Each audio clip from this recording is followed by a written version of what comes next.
I'm feeling the tingling in the back of my head. I feel like there's been a funeral here. This has got some negative energy that's been kind of infused into this space. Is there someone with a letter of like a G?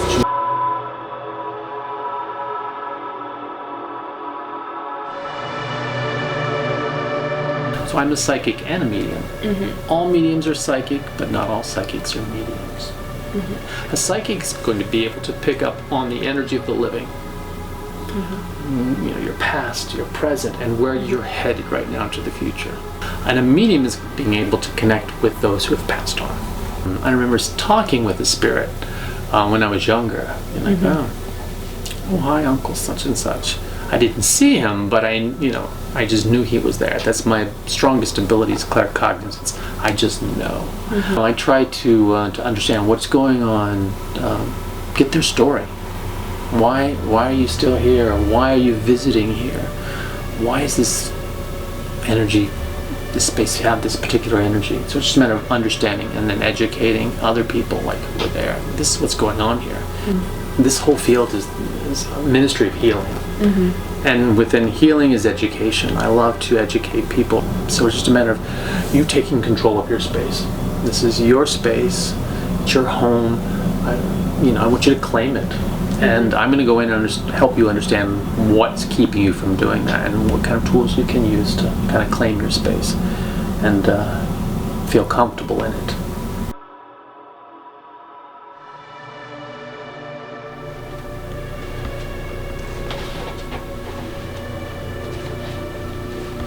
I'm feeling the tingling in the back of my head.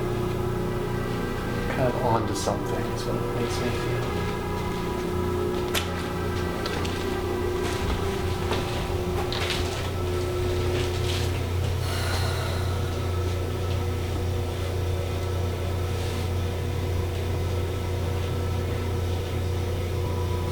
This is a place that's kind of used to, the energy would come here to kind of get away from anybody who may be working. It's just kind of like a hiding space back here.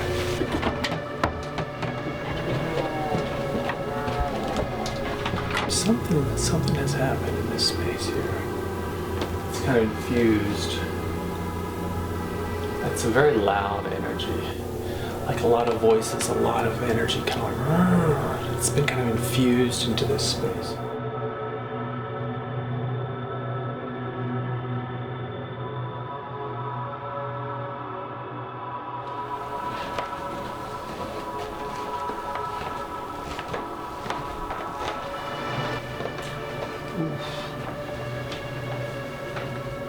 This has got some negative energy that's been kind of infused into this space. When I feel dizzy, that means it's residual. It's not an active energy. Please do not go upstairs.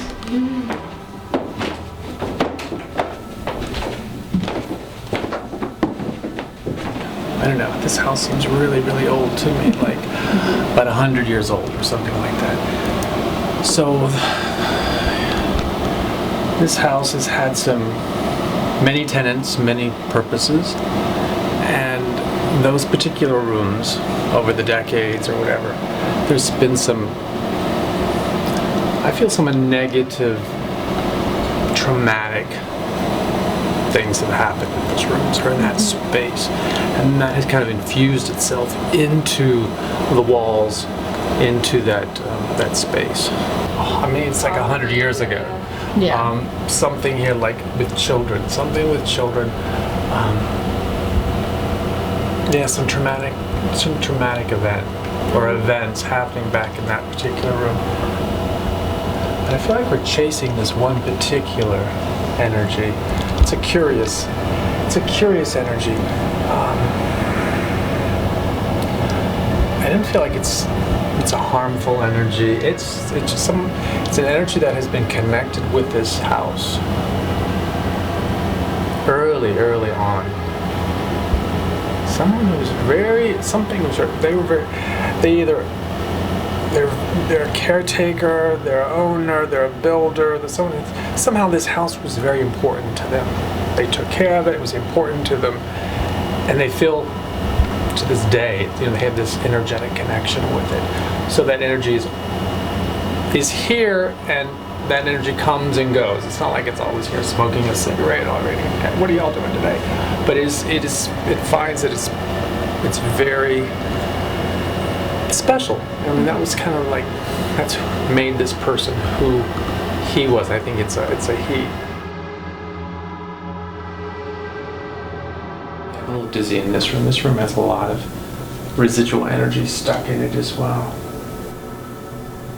And just some sadness in this room. Not at present, but just it's kind of stuck in here. Not because this person is. No, this is going way back. It's been here for a while. I feel like there's been a funeral here. Like or a memorial service or something here. And I feel like sense people sitting around here. Someone has passed, and I feel this is kind of a room that's a central room. Not like a viewing. This would be a viewing. It's just a real. Like someone passed. This would be. Some people would come for whatever reason. It just seemed to be this would be a really important little space for a gathering. It's a gathering. So it was just getting the sadness from it. Definitely from a death. Someone's passing. It's almost like someone died up there, and then this is where everyone kind of gathered. In a death notice posted in the Evening Star in 1947, it was reported that on Wednesday, November 12th, 1947, Ida Stoll died in the townhouse, which was her residence at the time. 3 days later, a funeral was held there before friends and family attended a memorial mass at St. Stephen's Church. The night before the mass, members of the church also gathered in the townhouse for prayers.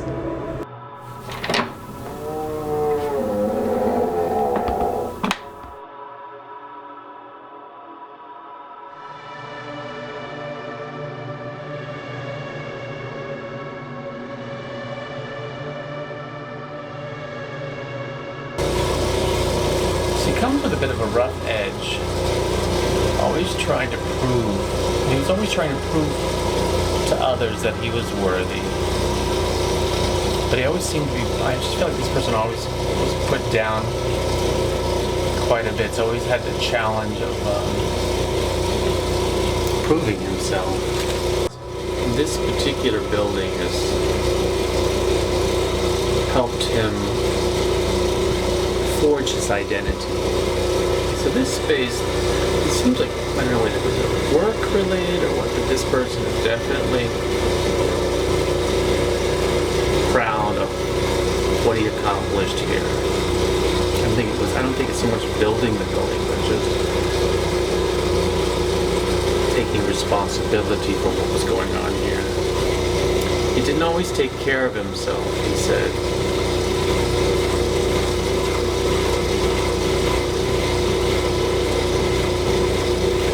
I feel like this person eventually died from like a heart attack.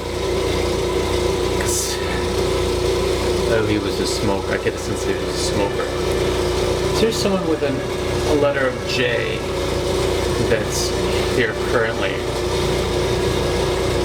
that works in this space or is in this space. It's like a jeweler. So I get a J that's important. He's got somehow that person is. He brought that up, likes that particular person, likes that energy, likes that. I don't know. Yeah, I just get a sense he's kind of acknowledging that person. Yeah, she reminds of so he's attracted to that in a pleasant way. Like, oh, it's nice. Like a friend. Oh, you remind me of so and so. It's like I just get the impression of the Hunchback of Notre Dame. Is what he feels like. He's like the Hunchback of Notre Dame here. Everyone's fearful, but in fact he has a soft, inside. So no need to fear, but everyone does. But he just wants everyone to appreciate, who he was, Don't make him out to be the scary, evil, hunchback. But, just a regular person who did his best. So he enjoys this particular room for its, energy, for its energy, and for whatever else is going in here. It seems to be something pretty fascinating to him. What's happened in this house? I just feel like trying to read the energy of this house. It's like, I feel like it's changed.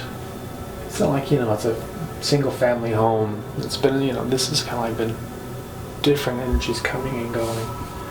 It's almost a confused energy. That's what it's like, mixing a soup of different kind of things have gone on and stuff. Whether it's been a residence, whether it's been an office, it's just been changed so much. It's just like it doesn't have an identity. It doesn't have a firm identity. It has different identities, but it's not like a firm identity.